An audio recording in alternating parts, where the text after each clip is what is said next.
Olá, boa noite a todos e a todas. Bem-vindos. Oi, Mirla, como é que vai? Olá a todos, esse é o Comida e Cultura. Boa noite, Pri. Boa noite, Ju. A gente está aqui mais uma vez. Estamos todas as terças e quintas a partir das 18h30 fazendo algumas entrevistas, algumas conversas aqui no nosso canal e elas ficam disponíveis depois no IGTV, todas, e também no nosso canal de YouTube, que chama Comida e Cultura. Espera um pouquinho que eu tô vendo aqui que a Daniela tá chegando. Então vocês podem, se vocês não conseguirem assistir completa hoje, vocês podem assistir também depois no nosso IGTV ou no YouTube. Oi, Daniela, tudo Ela bom? tem.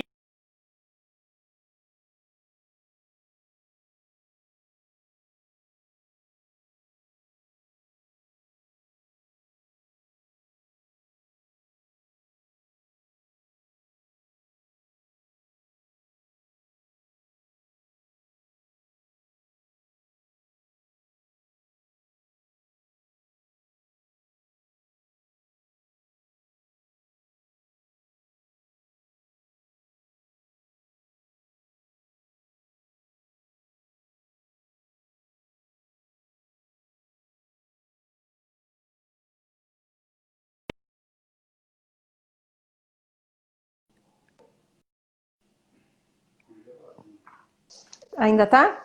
Pronto, agora Voltou? acho que Ai, entramos. voltou. Deu uma congelada na imagem. Pois é.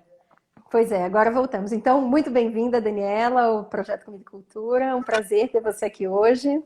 Prazer é meu, uma delícia sempre estar com vocês. Que bom. Então, eu vou começar como eu sempre começo, fazendo uma breve introdução, contando quem você é. A Daniela, ela é formada em Direito, mas é uma investigadora incansável, né, de vários assuntos, né, com vários assuntos. Ela é idealizadora e a fundadora do Comida Invisível e ela coordena também o Núcleo de Direito à Alimentação da Comissão de Direitos Humanos da OAB aqui em São Paulo. Então, acho que a gente podia começar, Dani, você contando um pouquinho sobre a sua trajetória mesmo e o que te motivou a trabalhar com alimentação e principalmente com o desperdício, né, dos alimentos. Claro, claro. Bom, primeiro, obrigada pelo convite. Essa nossa trajetória, ela começou há 4 anos atrás. Eu estava em casa com o Pedro, meu filho, e a gente resolveu fazer geleia. Precisava de frutas mais maduras.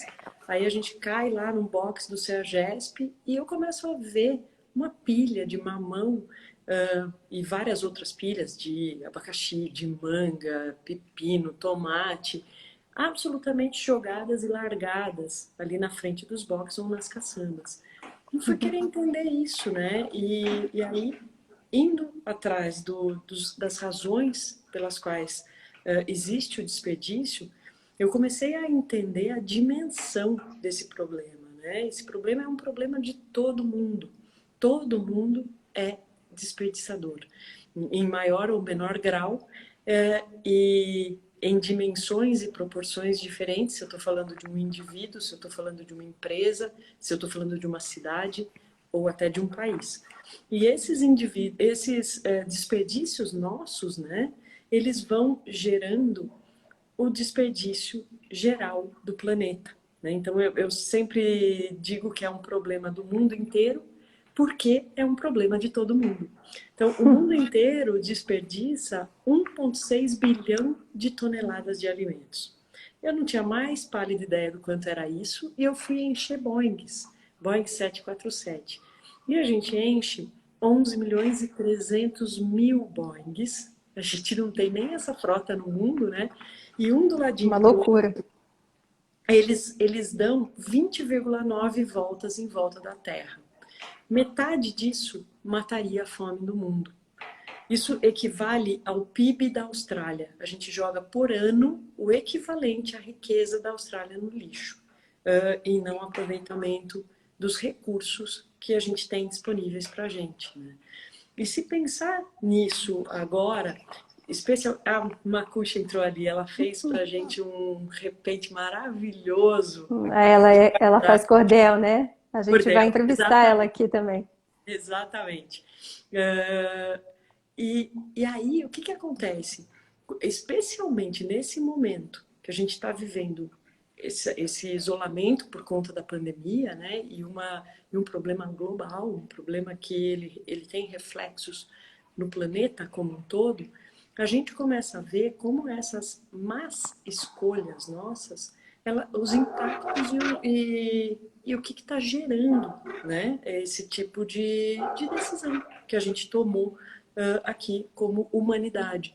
A gente vê um contrassenso muito grande, a gente vê uma periferia gritando de fome e, ao mesmo tempo, muito.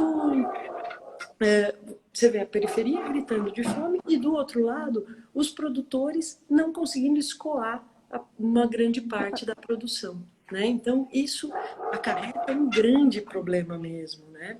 E eu acho que, embora a gente esteja vivendo num momento complicado de existência, né? Esse vírus, ele é minúsculo, mas ele causa uma devassa, ele causa uma destruição tamanha, ele revela a fragilidade do ser humano, né? Por um Uhum. lado. Mas, por outro lado, também, eu acho que ele revelou uma grande solidariedade, sabe? Um momento que as pessoas começaram a olhar e falar: eu não posso estar bem se o outro não estiver bem. E aí começa a surgir vários movimentos, vários e vários e vários, justamente para conseguir levar alimentos para essas pessoas que estão numa situação de extrema pobreza, de extrema vulnerabilidade, né? E Começam então, a se encurtar os caminhos, né? Que eu acho que seria uma das possíveis soluções, né? Para a gente exato. Então, desperdiçar eu acho que menos, né? começou, sabe, Ariela, a despertar para esse problema. Porque quando a gente está em casa, também a gente começa a perceber os nossos desperdícios, né?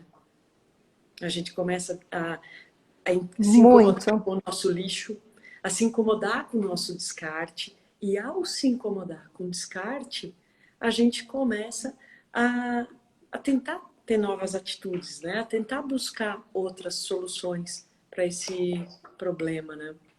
E aí, estando em casa, eu, pelo menos aqui, eu tenho percebido que fica muito mais fácil de eu dar uso para aquilo que ficou do dia anterior, sabe assim? Sim, Então, muita coisa que fica na geladeira e tal, ou é tão difícil a gente ir até o mercado, ou o mercado vir até nós, ou que seja uma cesta de orgânicos, enfim, mas é tudo tão, ficou tudo latente, né? Que é tudo muito complicado, toda essa movimentação. Então você não quer desperdiçar nada. Eu, pelo menos, eu não quero desperdiçar nada. Qualquer coisinha que sobra, qualquer casquinha, qualquer, né? Vamos fazer um molho, vamos fazer uma sopa, vamos fazer, né? Um caldo, enfim.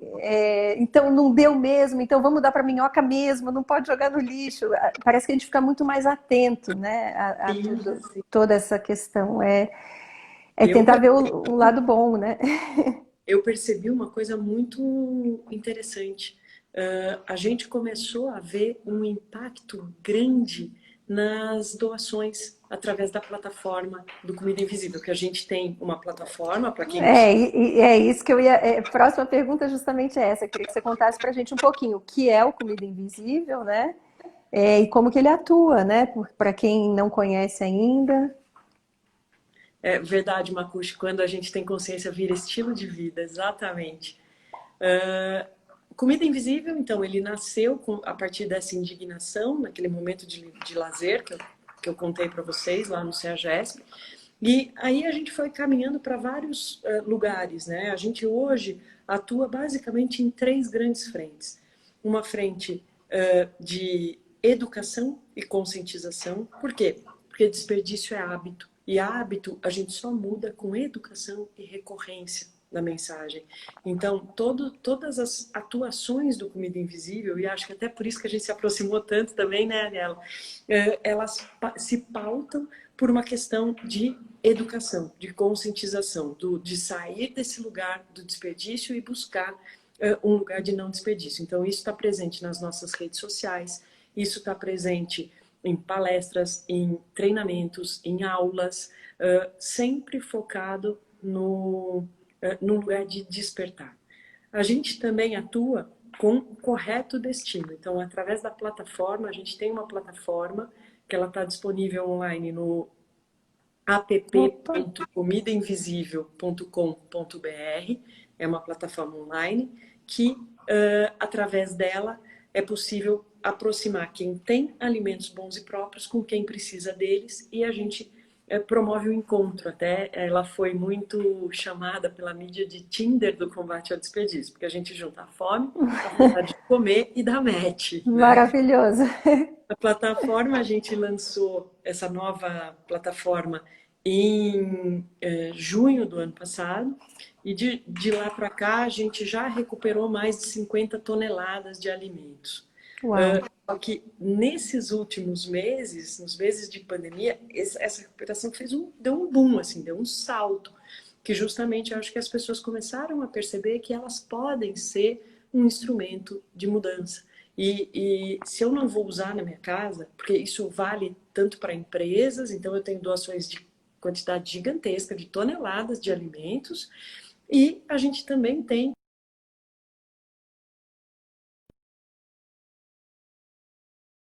para ONGs. Então, as pessoas começaram a perceber que elas podem fazer a diferença, elas podem gerar esse impacto positivo para o planeta, né? E a outra grande frente que a gente atua é a frente de políticas públicas. Por quê? Porque quando a gente fala de alimento, alimento é um ato político. Se alimentar é um ato político. A decisão daquilo que a gente põe para dentro da boca da gente é um ato político. Então, existem determinadas legislações que elas... eu brinco sempre que o direito ele corre atrás da sociedade. A sociedade caminha numa velocidade e o direito está sempre atrás. Então, a gente sempre precisa olhar de uma forma mais crítica, mais criteriosa e propor soluções. Então, a gente já teve um impacto quando a gente ajudou a escrever a lei dos queijos artesanais, naquele momento que existiu o problema lá com a Roberta Sudbrack no Rock in Rio. Não Conta pra gente, conta pra quem não sabe dessa história, né? Conta desde o início. Então, a gente...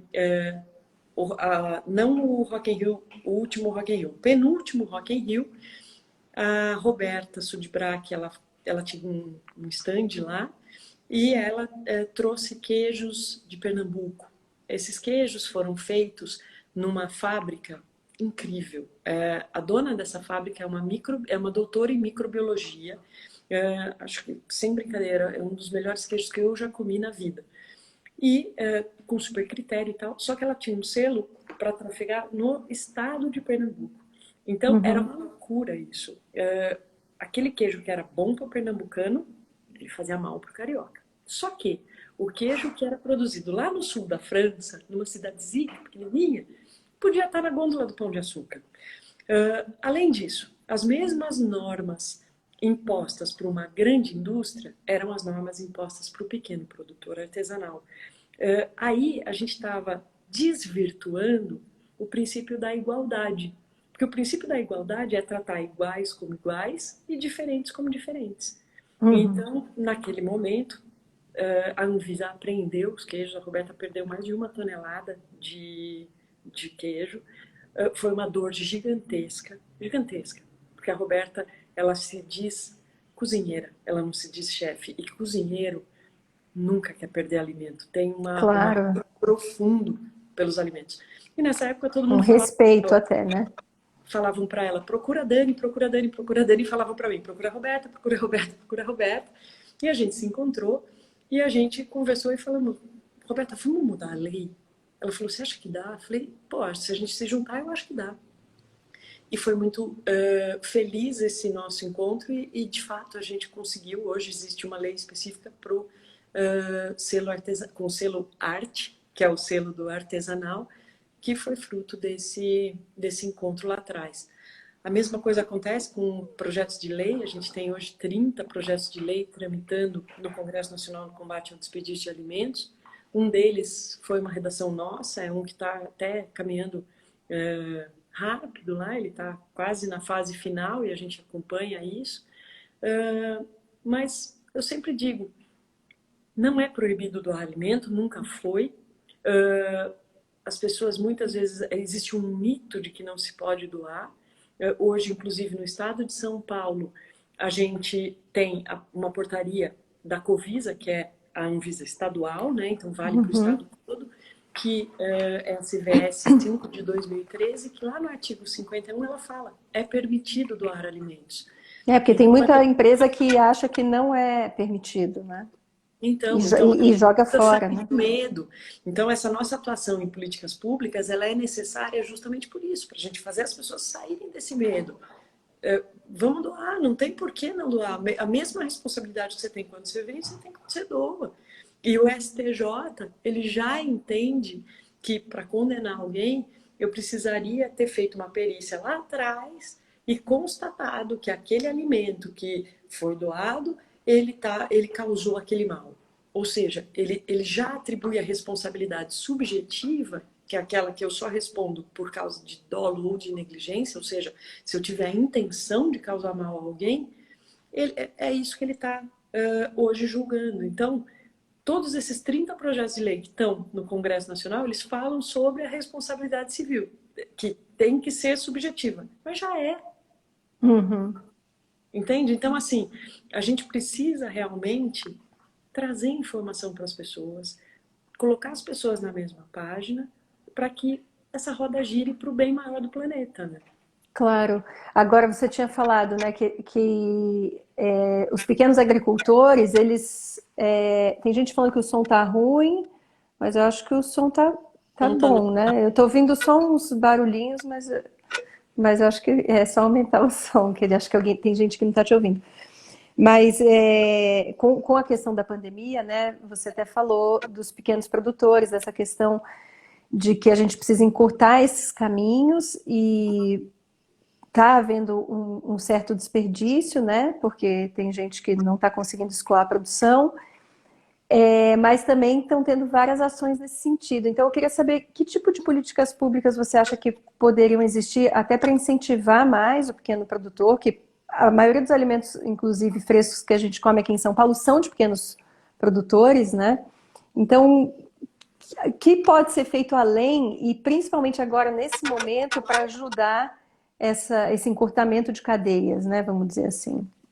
Então, a gente até está tendo algumas conversas sobre isso, porque o que acontece? E aí, especialmente, quando a gente está falando do incentivo ao pequeno produtor orgânico, né? A produção mais natural, existe uma série de complicômetros na questão de se adequar, de legislação. Então assim, atuar nessa base, nesse colchão de normas e estabelecer algo mais complementar, porque, por exemplo, se a gente está numa pequena propriedade rural, esse produtor, ele também pode ser uma pessoa que ele vai fabricar geleia. Ele também pode ser um cara que ele está produzindo vinho natural. Só que para cada coisa dessas, ele tem que ter uma licença, ele tem que ter... imagina que são 3 negócios diferentes, ou 4, ou 5, dependendo do que você está fazendo. Alguns você conversa com o Ministério da Agricultura, outros você tem que conversar... não, o Ministério da Agricultura não é o interlocutor é a Anvisa. Então, olhar para essas coisas e tentar trazer uma linguagem que é mais facilitada e uma simplificação. Uma coisa mais única, né? Seria muito interessante para a gente poder fomentar mais e mais o acesso, né? E mais a regularização dessas propriedades, né? Pois é, porque não faz o menor sentido. Eu nem sabia que eram órgãos separados, mas não faz o menor sentido. Então, se você produz um monte de morango, de caqui, que agora é época, né? Então, e vai perder, você não pode fazer a geleia para vender porque você não vai ter autorização Tudo que é Nossa, alimentos de origem animal, e aí animal compreende mel, tá? Compreende queijos, compreende, enfim, tudo que é origem animal, a responsabilidade, a competência é do Ministério da Agricultura.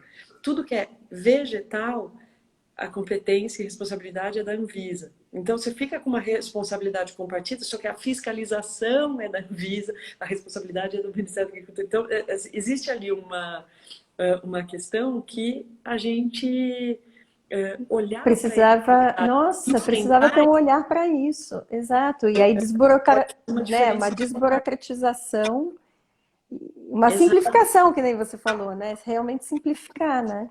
exatamente, exatamente. E deixa, Não, pode por favor. falar. Não, Não, vai fala lá. você.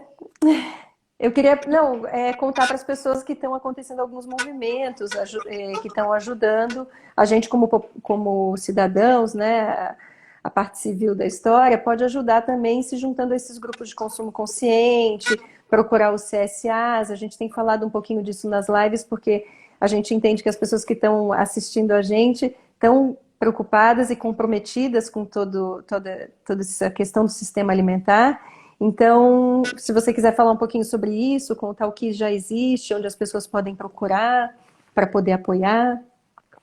Tá, então, no nosso caso, o que que a gente tem feito muito na pandemia? A gente tem tentado estabelecer pontes para levar alimentos para as regiões periféricas, né? Porque a gente tem um problema grande aí das periferias que estão gritando de fome, literalmente. Porque o que que aconteceu? Muitas das pessoas acabaram ficando em casa, muitos eram autônomos, né? Então, estamos falando aqui das nossas manicures, cabeleireiras, diaristas, enfim, uma série de profissionais que do dia para a noite se viu ali dentro das suas casas e sem acesso. Uhum. Quando a gente olha para a renda emergencial, essa que o governo federal ele pôs à disposição, o que que acontece? Ao invés dele usar o CAD único, que é o sistema que ele é usado para Bolsa Família, eles optaram por usar a Caixa Econômica Federal. E esse sistema é todo eletrônico, é todo online. O que que acontece? A gente tem 20% da população que não tem acesso à internet. Como que a gente vai fazer para levar essa renda emergencial? E se a gente está falando de extrema pobreza, vamos supor, a população de rua, ninguém tem celular.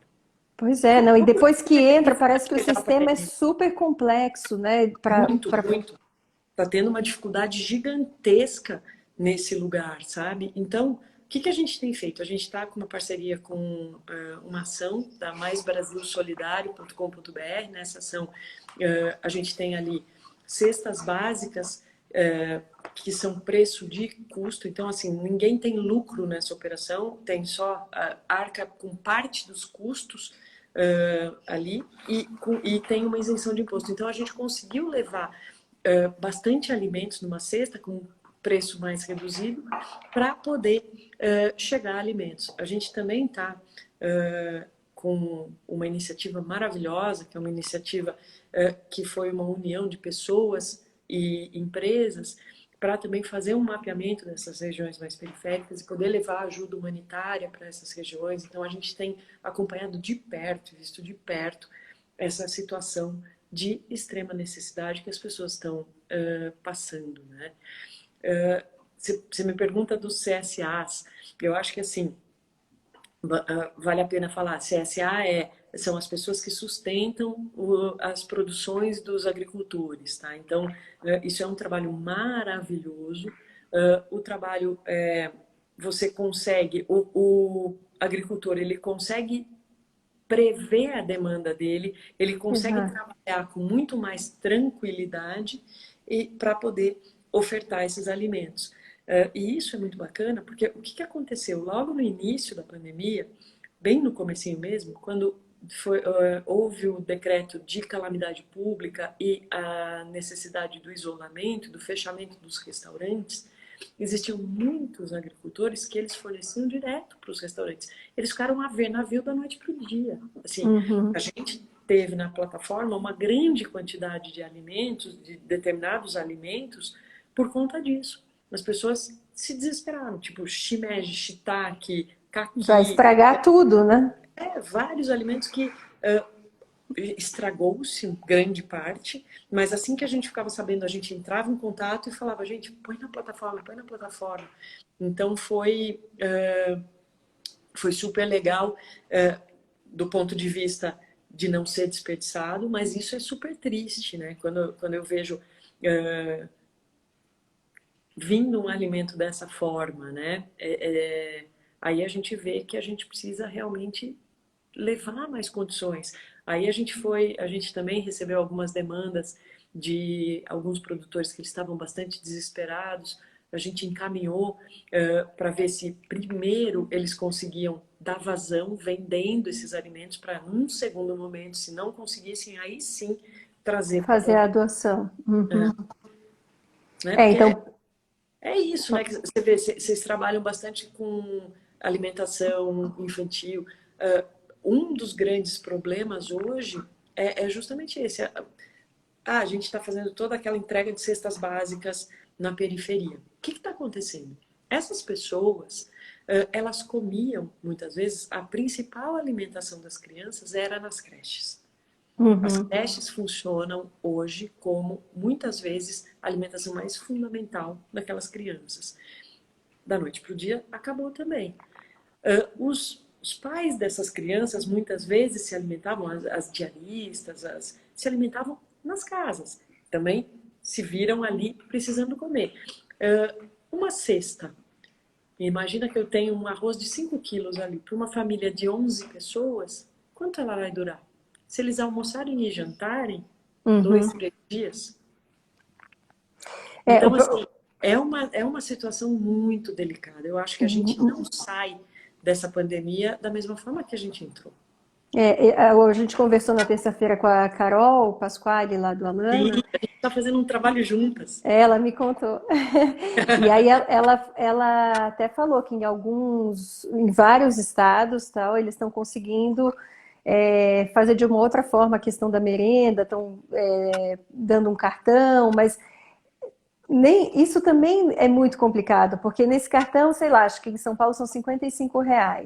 O que Exato. você compra com R$ 55, uma pessoa só, e como é que faz? E como uma escola, quando ela compra coletivamente, né, ela compra em grande quantidade, ela consegue preços muito menores, né?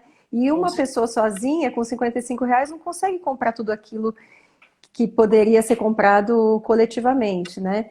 E além disso, a questão da qualidade, né? Você dá o dinheiro na mão da pessoa, ela vai comprar provavelmente aquilo que vai ser mais barato para poder comprar uma maior quantidade. E aí vão entrar muitos ultraprocessados, então quer dizer, ela está se alimentando, mas não está se nutrindo, e por aí vai, os problemas vão só aumentando, aí começam a virar problemas de saúde, quer dizer, já são problemas de saúde, né? Eu vou aproveitar para contar um pouquinho, Dani, que você falou da gente, quem somos, o Projeto Comida e Cultura, porque acho que tem muita gente aqui que está assistindo por conhecer o Comida Invisível, por conhecer você.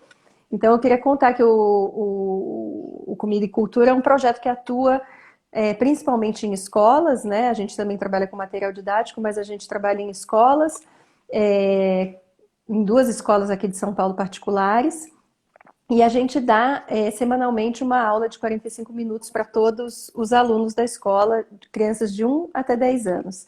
E essa aula de culinária é uma aula diferente, porque a gente não ensina simplesmente a cozinhar, mas a gente ensina a criança a ver o alimento, a conhecer toda a nossa biodiversidade e ver o alimento, toda a cadeia alimentar, né? Então, onde ele foi plantado, quem são os personagens que estão ali plantando, quem são essas pessoas, em qual lugar, né? Trazer toda a atmosfera do lugar, entender toda essa cadeia, né?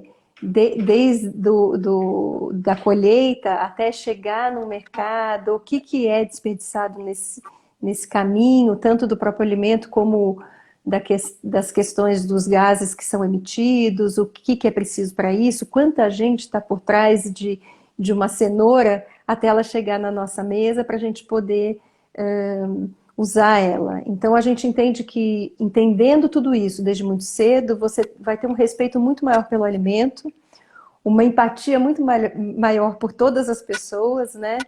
E entender, enfim, todos esses problemas que a gente está vivendo hoje. Eu acho que eu, a Priscila e a Juliana, que somos nós três do Projeto Comida e Cultura, a gente entende que não entender tudo isso é um dos fatores que está gerando toda essa crise que a gente está vivendo, Eu não tenho culminando agora com a pandemia, né? Eu não tenho Pode... dúvida, para mim, assim, desperdício é um hábito. E hábito a gente só muda com educação e com recorrência, né? A gente estetizou a existência, né? A gente passou a achar que a gente precisava da cenoura perfeita, aquela que fica na gôndola de uma forma linda, né? E aí, aquela cenourinha maravilhosa, com a mesma qualidade nutricional, que ela nasceu com duas perninhas ou toda abraçadinha, ela já é rejeitada no campo. Se porventura ela passou por algum desavisado e veio no caminhão entregue num entreposto, ali ela já vai ser descartada. Se não, no supermercado, quando forem montar a gôndola perfeita, também já acabaria ali a questão. E por quê? Porque a gente começou a se sentir controlador e não parte da natureza. E quando a gente faz esse deslocamento, o que acontece? Eu não me sinto parte da natureza, então eu não honro o ciclo. Eu simplesmente ignoro que para um alimento estar no meu prato, alguém precisou pôr uma semente na terra, alguém precisou plantar, adubar, regar, colher, enfim, teve todo um trabalho, tanto do homem quanto da natureza, porque eu precisei também Do cuidar sol, do da solo, água. da água, enfim, de todo o ciclo para que Uhum. esse alimento chegasse na minha mesa. E de repente chega e o que acontece? Ai, peguei demais. Ai, não quero. Ai, estragou. Nossa, deixei na geladeira. Sabe, por aí vai indo, vai indo. É essa cultura do desperdício, ela vai ficando latente. E agora, quando a gente se vê isolado, em casa, tendo que olhar para essas questões, tendo que olhar o que você vai comer, o que você vai descartar, como você vai agir em relação ao seu alimento, muda um pouco essa questão, né? Você começa a entender a partir do seu lixo. Eu sempre falo que o lixo, conhecer nosso lixo é conhecer a gente. O lixo revela quem somos, né? O que a gente descarta? O que você descarta? Exatamente. Porque aí a gente começa a perceber, primeiro, os descartes orgânicos, né? Os talos, as cascas, várias coisas que poderiam ser aproveitadas e não são. E até o próprio legume, quando você deixa ele na geladeira esquecido, né? Mas depois a gente começa a ver os outros descartes, os descartes dos recicláveis. Aí começa, meu Deus, que drama, que é a quantidade de plástico, a quantidade de vidro, a É uma quantidade loucura. de loucura. É uma loucura. Dar conta disso é uma loucura. E depois ainda você começa a pensar no desperdício de tempo, o desperdício de espaço, o desperdício de relações, o desperdício de amor, de afeto. E aí o clique vem. Outro dia, até numa outra live, conversando com o Marcelo Cunha Bueno, ele indicou um filme que eu até indico aqui de novo, não sei se você já assistiu, que chama Os Minimalistas. Sim, Já sim. assistiu, né? É um documentário, né? Documentário. Uhum. E é incrível que fala disso que você está falando, né? Que é a gente tentar reduzir ao máximo até chegar no que a gente realmente dá conta, né? Eu moro numa casa com meu marido e dois filhos, e a gente tem uma casa razoavelmente grande, com quintal e tudo, e cachorro e tudo mais. E a gente está tendo que dar conta de limpar tudo isso, e de fazer comida para nós quatro, e de cuidar dos cachorros, de cuidar das plantas, e de cuidar. E aí a gente até consegue, porque não é tão grande assim, mas você trabalhar e você fazer tudo isso, né? Você começa a perceber que você poderia viver com muito menos do que isso, Sem dúvida, sem dúvida. né? E você dar conta daquilo que você precisa para viver, realmente é o máximo, porque você fica muito mais centralizado, né? Você fica muito mais consciente, né, do que é todo esse ciclo, né? E do que são todas as interligações, né? É muito importante a gente ter essa noção. Eu acho essencial. Eu acho também, porque aí a gente vai começando a agir mais pelo coração, né, do que por impulso. Você começa a se dar conta daquilo que você realmente precisa, daquilo que realmente faz sentido na tua vida, né? E não E consumir por consumir, né? é, Que é o sistema que a gente vive hoje em dia só te faz querer consumir cada vez mais e mais e mais sem necessidade, né? E isso exato. realmente está virando o maior problema da humanidade. Eu queria aproveitar até para você falar um pouquinho sobre economia circular, né? Porque eu acho que isso é uma das soluções que a gente pode ter, né? Sem Enfim, dúvida. para A diminuir gente, o desperdício, dar valor para as coisas que vêm de uma base biológica mesmo, enfim. o ano passado a gente foi convidado para participar de um documentário. A gente faz parte hoje, chama Um Presente à Prova de Futuro, que foi um documentário feito sobre economia circular e era um paralelo entre o Brasil, alguns projetos que caminham aqui no Brasil e alguns projetos que caminham na Holanda. E por que que a gente estava nesse processo? Justamente porque qual é o objeto do Comida Invisível? É o descarte alheio, né? É aquilo que para o outro ele não está entendendo mais como necessário, né? Porque muitas vezes Uhum. ele precisa descartar ou porque está chegando próximo do prazo de validade ou porque realmente ele a demanda foi ele fez uma quantidade maior do que ele teve ali de compras naquele dia, né? E aí a gente atua exatamente para que essa cadeia ela feche o ciclo de uma maneira correta, de uma maneira inteligente, né? E aí por conta disso a gente teve uma baita surpresa, assim, uma baita alegria no final do ano passado, que a gente recebeu um prêmio, a gente foi uma da ONU Habitat, a gente foi uma das 20 iniciativas mais inovadoras no combate a desperdício de alimentos com a plataforma do Comida Invisível Que máximo. e o critério foi a escalabilidade e justamente atuar em economia circular. Então foi super legal. Então, ó, a Ju já está colocando aí, ó, um presente à prova de futuro. Já dá para assistir? Tá em alguma plataforma que a gente consiga assistir? Não? Ele tava para ir para cinema. Eu acho que agora já deve estar entrando aí no circuito. E uma outra coisa que eu queria contar, a gente lançou um podcast, né? Então a gente tem o primeiro episódio já no ar, que é o que fala sobre o futuro da alimentação, que está em todas as plataformas de podcast, que foi uma entrevista com a Lala de Renzelen. E agora, amanhã entra no ar um que tá, assim, ele vem a calhar com o que a gente está falando aqui. Ele vai falar sobre a fome. E a gente falou com uma historiadora que eu adoro, que é a Adriana Salai. A gente E conversou com ela aqui também. eu Incrível. sei, ela é demais.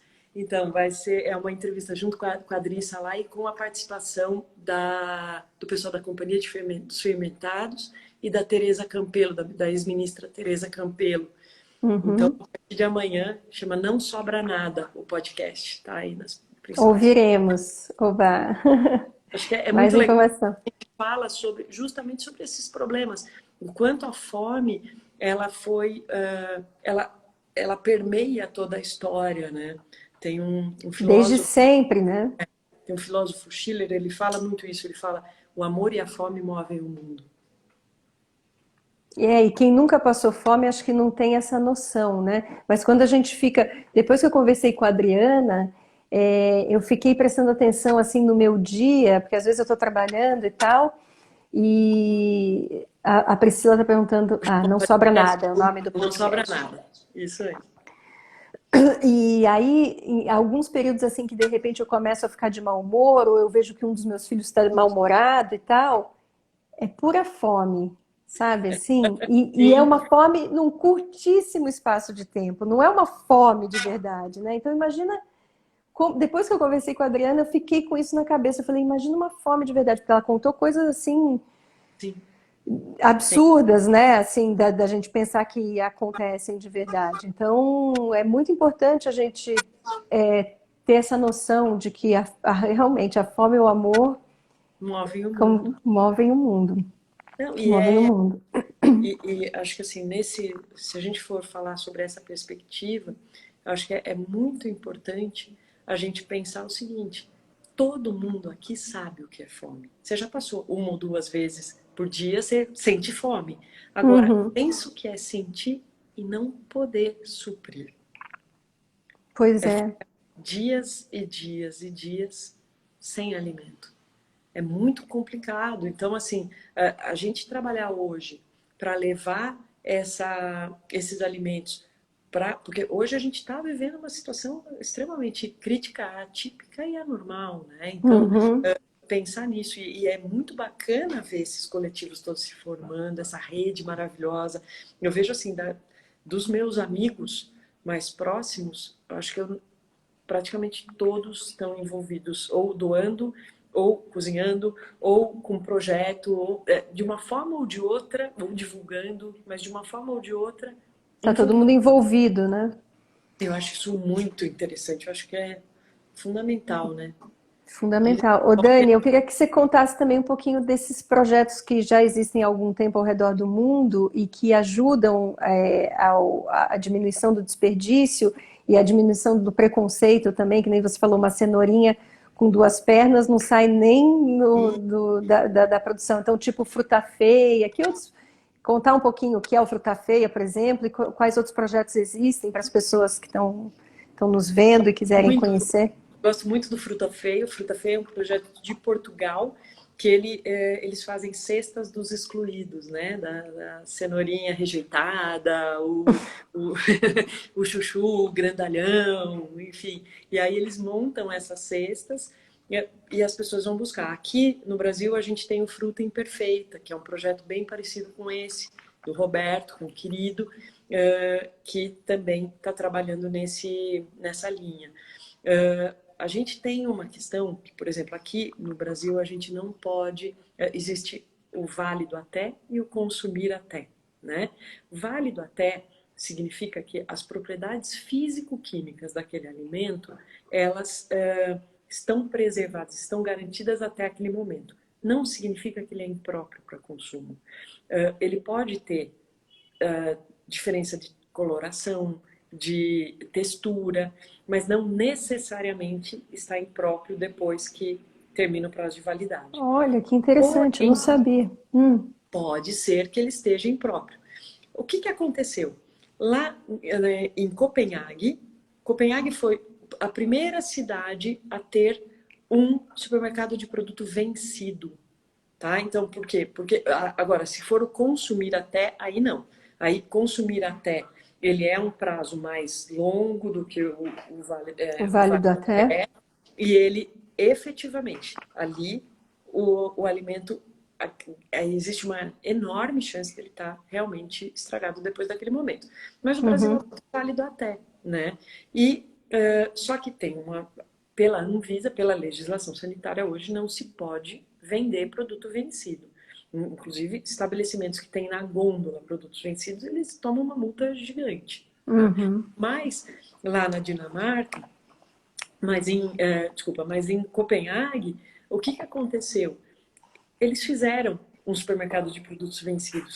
Eles têm uma análise que é feita por lote, eles validam ou invalidam esse lote, os lotes válidos vão para o supermercado com preço lá embaixo. Hoje, Uhum. Berlim também já tem supermercados nesse sentido.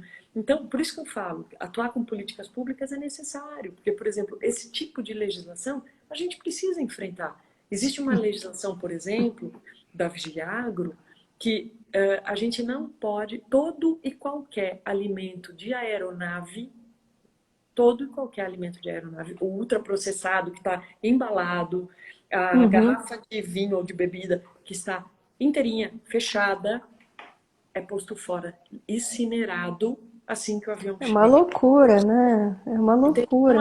Então, tanta esse coisa poderia ser evitada, né? Tanto desperdício poderia ser evitado, e só dá para multiplicar com política pública mesmo, como você está sem falando. dúvida, sem dúvida. Então, assim, enfrentar esses problemas, e enfrentar com seriedade, enfrentar realmente olhando para a questão, necessariamente a gente precisa enfrentar questões ligadas a políticas públicas, né? Senão a gente Sim, não transforma. E por quê? Porque, de novo, é hábito. sim, Hábito. o Comida e Cultura acredita muito nisso, né? É questão de hábito, né? Por isso que a gente quer trabalhar com as crianças desde da primeira infância. A gente Fundamental. é É fundamental. fundamental.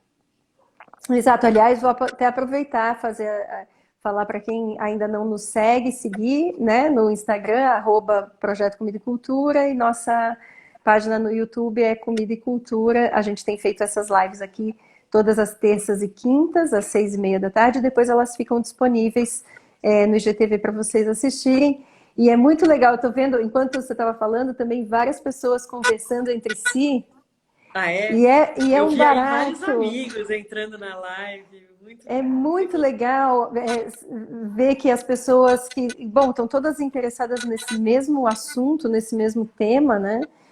E preocupadas Eu com o perguntar nosso. sobre o desperdício do Brasil. O Brasil desperdiça em torno de 26 milhões de toneladas Mas isso é por quanto? 26 por milhões ano. de toneladas por ano. Por ano. E o mundo é 1 bilhão, você falou 1 bilhão 1,6 e 600. bilhão de toneladas. É uma loucura, né? É uma loucura. O Brasil é um dos grandes desperdiçadores. É muito maluco tudo isso, né? E onde tem tanta gente passando fome, realmente esse trabalho que vocês fazem é um trabalho essencial, né? E que tem que ser multiplicado, porque é isso, ligar, como você falou, quem tem fome com, né? Quem tem fome com quem tem para dar, né? E acho que assim, é o jeito, né? Não adianta a gente não enfrentar essa questão, né? Se a gente for ver, a fome mata mais do que o Covid-19. Sempre, historicamente, a fome Uhum. sempre matou muito mais. Só que fome é tabu, fome é invisível, fome é aquilo que ninguém quer reconhecer que ela existe, porque é uma vergonha. Então, a gente vai pondo embaixo do tapete essa questão, né? E Uhum. aí aparece um vírus. Por que, que o Covid ele tem essa comoção social? Porque ele atinge todo mundo, independente de classe social. A Exato. fome não. É, por isso que ela é colocada embaixo do tapete mesmo, como você falou, né? As pessoas não querem ver. Exato. Agora, enfrentar isso é. E é muito maluco, né? Porque é um momento também que a gente tem falado tanto sobre comida, né? Tem milhões de reality shows sobre alimentação, as pessoas conhecem tanto sobre o alimento, né? Mesmo dentro da nutrição, né? A gente agora conhece todas as vitaminas, todos os nutrientes de um alimento, se fala tanto do alimento, mas não se cozinha, né? Cozinha-se muito pouco, né? Então é muito maluca essa inversão de valores, né? Eu queria até te perguntar, bom, eu acho que eu queria que você falasse, na verdade, um pouco sobre a questão da gente usar na alimentação coisas da nossa biodiversidade, utilizar mais as punks, né, que são as plantas alimentícias não convencionais, e a utilização integral dos alimentos. Eu sei que no site de vocês, inclusive, tem uma série de receitas, no nosso também. Então, eu queria que você falasse um pouquinho sobre isso, né? Como isso pode ajudar as pessoas a diminuírem o desperdício e terem mais opções de alimentação, né? A gente tem uma querida amiga, Neide Rigo. A Neide, ela faz uma visita guiada que ela vai levando vocês para as ruas da cidade e É mostrando as maravilhoso. plantas, que são as plantas alimentícias não convencionais. Tá cheio na rua. Uma das coisas que eu amo fazer aqui em São Paulo é caminhar olhando para cima, porque eu começo a ver a quantidade de árvores frutíferas que existe na cidade. Aqui pertinho de casa tem, numa rua, tô falando dos jardins, tá? Uhum. Tem um abacateiro, tem do lado desse abacateiro tem um pé de jaca. Aqui na Vila Mariana, tem um pé de manga maravilhoso. No centro de São Paulo, eu já vi muitas bananeiras. Amora, lotada, a cidade inteira é lotada de pé de amora. Ninguém colhe. Como que ninguém Incrível, colhe? né? Eu acho assim uma desconexão. Eu pego. Eu tenho Total. uma feira na porta de casa. Eu gosto de ir para a feira quando ela está acabando, para olhar o que deixaram. Tipo, várias vezes eu vou na banca de banana. A banca de banana ela tem sacos assim, só a banana. Por quê? Porque ela caiu da penca. Ninguém quer. Eu só pego essas. Então, você sabe que numa das escolas que a Priscila está falando que o povo tem vergonha de pegar fruta na rua, o que é um absurdo, né? Tudo. Enfim, a gente lá na escola que a gente dá essa aula do Comida e Cultura, a gente fez esse percurso com a Neide Rigo, que você comentou, né? Fez Legal. essa aula com ela, e aí a gente levou isso para as crianças. Então a gente fez um passeio no entorno da escola, que é na Lapa, Uhum. perto ali da Pio 11, com todas as crianças da escola em várias saídas diferentes, e a gente foi reconhecendo nesse percurso esse mesmo coisa que a Neide faz, né? Tudo que tem de alimentos ali no entorno da escola.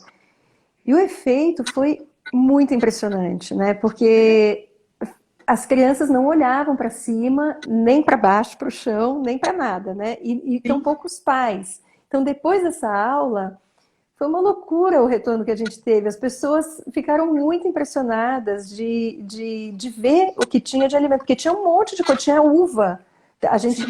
A escola fica na Pio 11, aqui em São Paulo, e as pessoas param o carro, em geral, na rua de trás, então a gente passa por uma travessinha. Só nessa travessinha, a quantidade de comida, tinha hora pronobis, tinha uva, tinha mamão numa das casas, enfim, tinha muita comida, assim, muita. Então foi muito interessante, e realmente esse olhar, né, parece que abre um mundo de possibilidades para a gente, né? Que foi que é essa desconexão que você falou que a gente tem da natureza que nos levou a uma cegueira, né? Eu acho que mais do que. Eu acho que tem total essa questão da desconexão. Para mim, ela é muito forte, ela é muito presente na gente.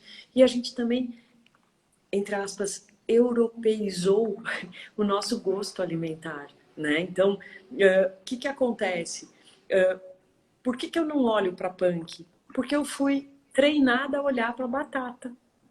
Eu fui treinada a olhar para as massas. Eu fui treinada a olhar para coisas que de repente foram trazidas para cá, que não são da nossa biodiversidade. A Sim. nossa biodiversidade é riquíssima, né? Uma das coisas que a Adriana contou para gente, que eu acho incrível, lá na década de 70, as pessoas, para elas, o que era uma pessoa bem nutrida? Era uma pessoa que comia carne, era uma pessoa que comia, tinha que tomar leite. Então, eles achavam que na Amazônia as pessoas não tinham uma qualidade nutricional boa porque não tinha Que acesso a leite loucura, da né? carne. Mas olha a biodiversidade que existe na Amazônia, gente. É, é Pois um, é. é um olhar tão distorcido da realidade. Totalmente. A gente, no Comida e Cultura também a gente faz um planejamento anual. Então, ano passado a gente trabalhou os biomas do Brasil, entre eles o Cerrado, né? E aí a gente, aqui em São Paulo, a gente é um pouco Cerrado, um pouco Mata Atlântica, né? Sim. E a gente acabou conhecendo um projeto maravilhoso também que tem aqui na Avenida Pompeia, numa das praças, de um artista plástico que ele fez um projeto chamado Cerrado Infinito, e a gente levou as crianças até lá. Ai, que E ele lindo. é muito lindo, e ele conta pra gente exatamente isso que você falou. Foi não só as plantas alimentícias, né, mas todas as plantas, mesmo as ornamentais, elas foram trazidas muitas de fora, na época, desde a época da colonização.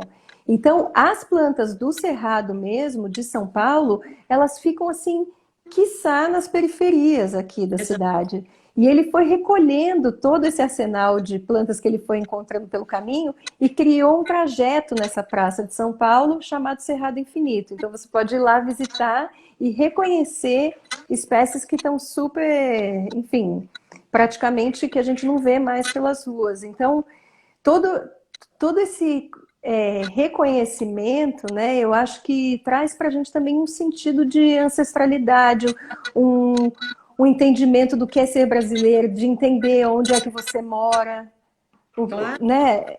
Enfim, de quem você realmente é, né? Então, eu acho muito tem. importante todo esse trabalho. Eu acho que como povo, a gente tem uma qualidade que nos diferencia muito dos demais. Porque aqui, no sangue da maioria dos brasileiros, corre o sangue indígena, corre o sangue europeu e corre o sangue negro.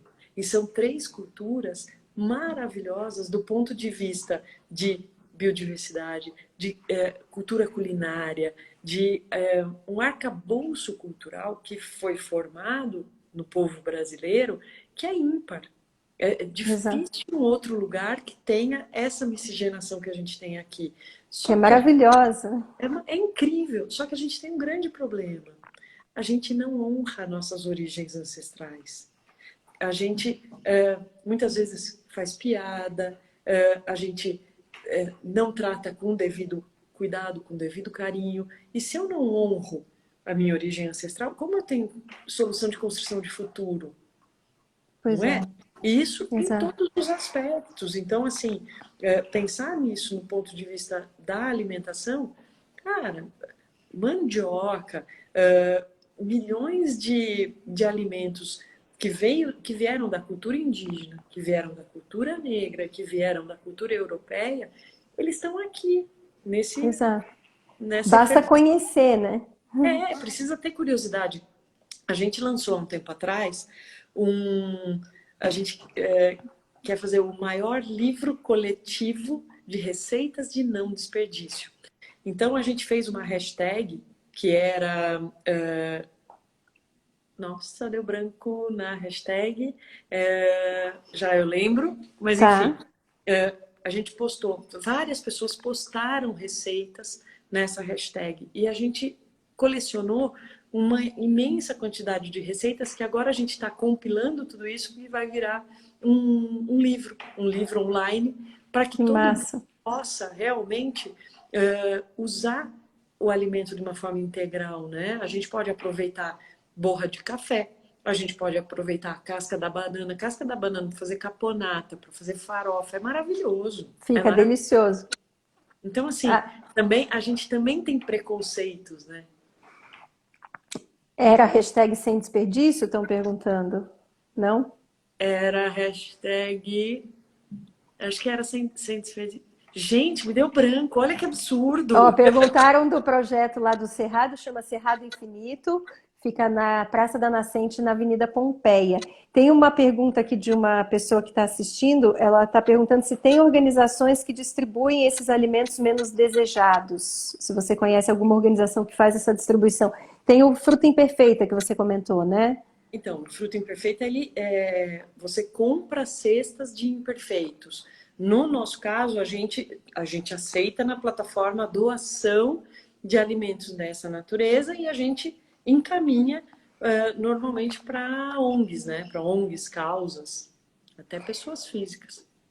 Ô Dani, a gente está chegando aqui nos momentos finais, que a gente só tem uma hora mesmo que o IGTV nos dá.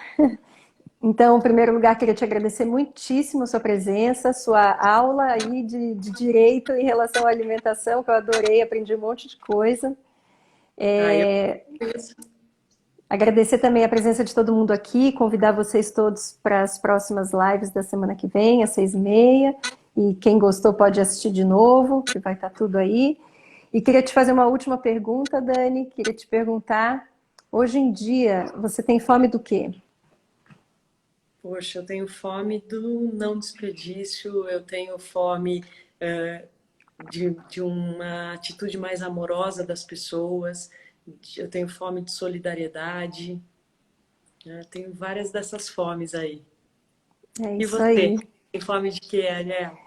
Nossa, eu tenho fome de transformação. Eu queria que tudo, que a gente conseguisse realmente uma união no sentido de transformar tudo isso e acho que através da alimentação vai ser o melhor, a melhor maneira. Eu vejo assim uma saída incrível na alimentação e na educação das gerações que estão vindo aí e de nós todos, né? Porque eu me reeduco dia a dia, assim, na alimentação.